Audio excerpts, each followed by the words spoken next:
Stična mladih začne!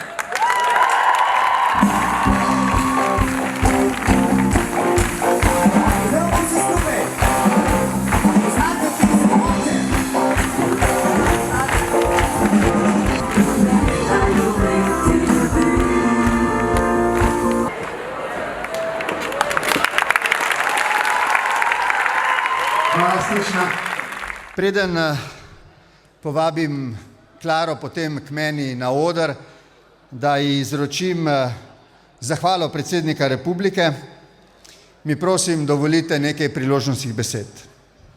Draga Klara, vsi, ki ste organizirali z vami ta čudovit dan, 40. izdajo Stične mladih, visoki gostje, gospe in gospodje. Najprej bi se rad zahvalil, ker sem z vami že petič, odkar sem predsednik Republike in vsakič je bilo zelo doživeto, celo lansko leto, ko smo mogli to prireditev, tako kot druge, opraviti v zelo, zelo omejenih razmerah. Vedno me je ta prireditev navdihovala in tudi danes nič drugače. Tukaj pred seboj vidim našo prihodnost in to me navdaja z enim velikim optimizmom in upanjem. Sicer ne vidim vaših nasmehov, ampak jih čutim. Vidim vaše sijoče oči in vidim, da skupaj gledamo v prihodnost. Vam pripada ta prihodnost. Vi tudi zanjo prevzemate na nek način odgovornost. In v tem smislu bi rad rekel, da ko je bila tukaj prvič organizirana Stična mladih, sem jaz končal gimnazijo. To je bilo leta 1981, gimnazija se je bližala koncu, na Poljskem so se že rojevale velike družbene spremembe, samo slutili, komaj da slutili smo lahko, kakšne bodo v 80-ih zajele celo Evropo in potem seveda preobrazile to Evropo do te mere, da danes imamo našo državo, samostojno Slovenijo, da imamo drugačno, demokratično, skupno, zedinjeno Evropsko unijo, da imamo naš skupen Evropski dom, da imamo drugačen svet. Ampak ta, tako kot takrat, ni brez problemov. In v tem smislu, preden dam to zahvalo Klari, bi vam rad kot tudi vaš predsednik rekel naslednje. In vas prosim, če me za trenutek dobro poslušate.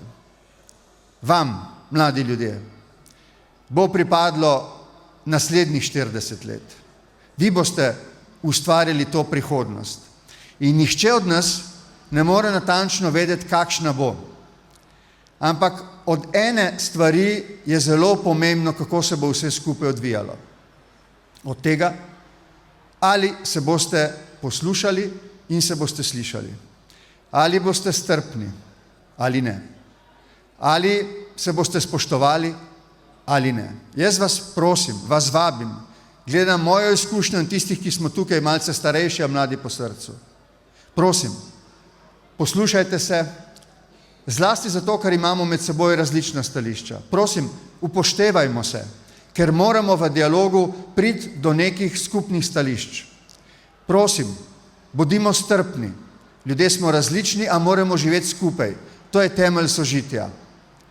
Karkoli se bo že dogajalo v naslednjih letih in desetletjih, prosim, zapomnite si, v dialogu, kjer ima vsak pravico spoštljivo povedati svoje mnenje, kjer mora spoštljivo poslušati mnenje drugega in kjer se moramo potruditi ta mnenja usklajevati, lahko še tako pomembne spremembe obrnemo nam v prid in tako, da ohranimo mir in blaginjo.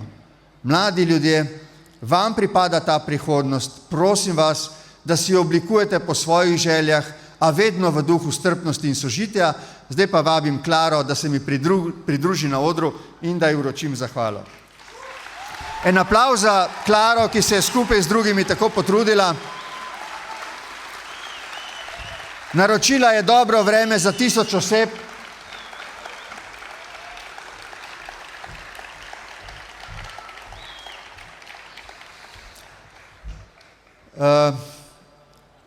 Letos sem, kot rečeno, petič tukaj, toda prvič, tudi kot častni pokrovitelj, skupaj z nuncijem in za škofovsko konferenco.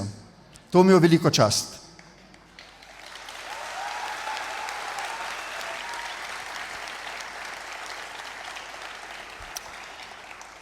Spoštovane gospe in gospodje, Klari bom uročil zahvalo predsednika republike, ki ob 40. obletnici prejme Stična mladih, tradicionalno srečanje katoliške mladine Slovenije, za dolgoletno dragoceno poslanstvo, ki med mladimi širi in spodbuja vrednote prostovoljstva, sodelovanja, človečnosti in solidarnosti v dobro skupnosti. Čestitke vsem. Srečno!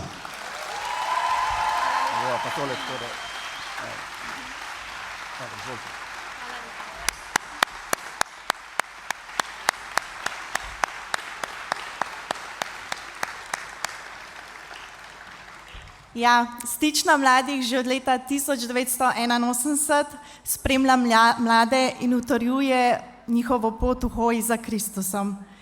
Izredno ponosni smo, da smo lahko del zgodovine, ki se je pred 40 leti začela prav tukaj v Stični. Hvala vsem, ki ste v teh 40 letih pomagali mladim rasti v veri in jih spremljali na duhovnem področju njihovega življenja. Naj bo Stična mladih iskra, ki bo v vas prižgala ogenj in vas vzpodbudila, da boste ta ogenj širili še naprej. Hvala.